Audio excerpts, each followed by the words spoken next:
Welcome back to my channel. আমার চ্যানেলের পক্ষ থেকে সবাইকে অনেক অনেক ভালোবাসা জানিয়ে শুরু করছি আজকের রেসিপি।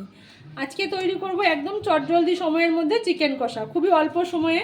এখানে আমি চিকেন ধুয়ে পরিষ্কার করে নিয়েছি, আর এখানে মিক্সির বাটিতে একটা মশলা তৈরি করব। দিয়ে দিয়েছি শুকনো লঙ্কা, দিয়ে দিচ্ছি একটা গোটা বড় রসুন ছুলে নিয়েছি, একটা টমেটো কেটে নিয়েছি সেটা দিয়ে দিলাম, আর দিয়ে দেবো কিছু পেঁয়াজ।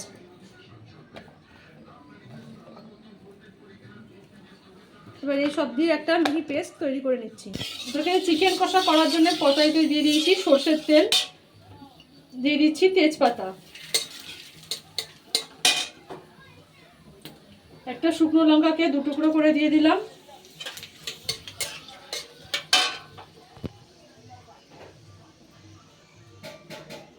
দেবো গোটা গরম মশলা। প্রথমে দিচ্ছি এলাচ, মুখগুলো কিন্তু অবশ্যই ফাটিয়ে নেবেন।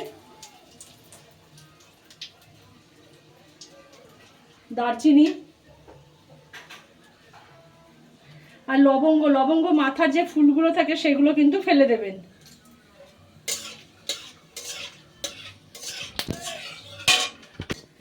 সমস্ত ফোড়নটা কিন্তু তেলের মধ্যে ভালোভাবে ভাজা হয়ে গেছে। যখন গরম মশলার একটা সুন্দর গন্ধ আসবে তখন দিয়ে দিচ্ছি এক মুঠো কুচনো পেঁয়াজ। এবার এই পেঁয়াজটাকে তেলের মধ্যে একটু হালকা লাল করে ভেজে নেব। এখন পেঁয়াজটা কিন্তু আমার লাল করে ভাজা হয়ে গেছে। এবার এর মধ্যে দিয়ে দেবো আমি যে মশলাটা বেটে নিয়েছিলাম সেই মশলাটা। বাটিটা ধুয়ে অল্প একটু জল দিয়ে দিচ্ছি। এবার এর মধ্যে দিয়ে দেবো গুঁড়ো মশলা। প্রথমে দিয়ে দিচ্ছি হলুদ গুঁড়ো, লবণ স্বাদ অনুযায়ী, লঙ্কার গুঁড়ো, জিরের গুঁড়ো, ধনের গুঁড়ো। এবারে সব মশলার সাথে গুঁড়ো মশলাগুলো বাটা মশলার সাথে ভালোভাবে মিশিয়ে দিচ্ছি।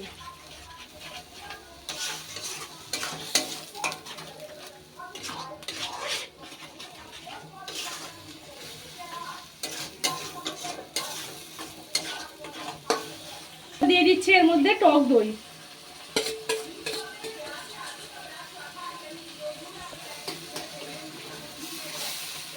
দইটা মশলার সাথে কিন্তু খুব ভালোভাবে মিশিয়ে নেব।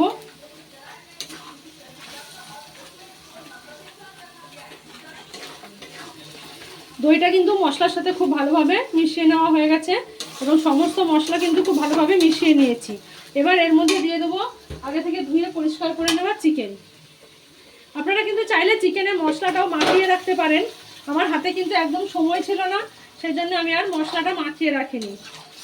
আমি চিকেন ধুয়ে মশলা কেটে মশলা বেটেই রান্না বসিয়ে দিয়েছি, তাই হাতে সময় না থাকলে কিন্তু এইভাবেও করতে পারেন। এতেও কিন্তু স্বাদ খুব ভালো হবে, খেতে যে খারাপ হবে তা নয়।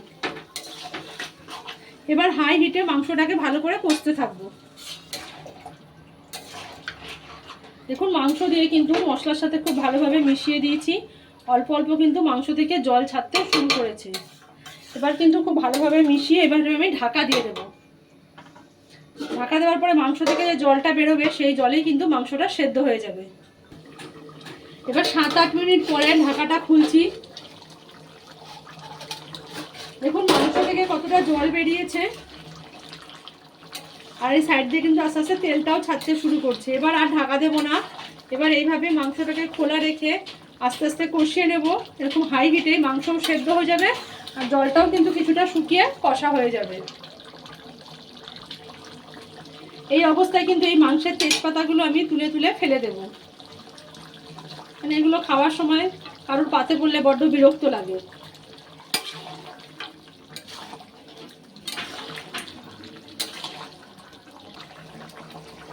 দেখুন চিকেনটা কিন্তু অনেকটাই কষানো হয়ে এসছে, প্রায় হাফ কষানো হয়ে গেছে, আর মাংস থেকে কিন্তু তেলও ছাড়তে শুরু করেছে, জলটাও কিছুটা কমে গেছে। এবার এর মধ্যে আমি দিয়ে দেবো একটা চিকেন কারি মশলা। বাজারে যে চিকেন কারি কিনতে পাওয়া যায় সেই চিকেন কারি মশলাই আমি এখানে দিলাম। এবার এই চিকেন কারিটা দিয়ে খুব ভালোভাবে মিশিয়ে দেবো।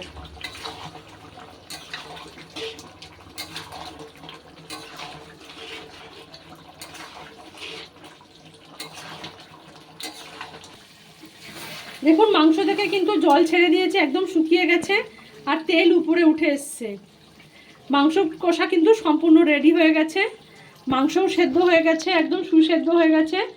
এইটুকুই গ্রেভি রাখবো। দেখতেই পাচ্ছেন মাংস যতটা জল বেরিয়েছিল সম্পূর্ণ জলটা কিন্তু শুকিয়ে গেছে আর মাংসও সেদ্ধ হয়ে গেছে। তো তৈরি হয়ে গেছে কিন্তু আমার চিকেন কষা। তৈরি হয়ে গেছে কিন্তু আমার একদম লাল লাল ঝাল ঝাল চিকেন কষা, একদম ঘরোয়া পদ্ধতিতে রেস্টুরেন্টের স্বাদে, একদম খুব সহজে খুব অল্প সময়ে চিকেন কষা। রেসিপিটি ভালো লাগলে প্লিজ চ্যানেলটা সাবস্ক্রাইব করুন আর লাইক শেয়ার কমেন্ট করে পাশে থাকুন। সকলকে অনেক ধন্যবাদ।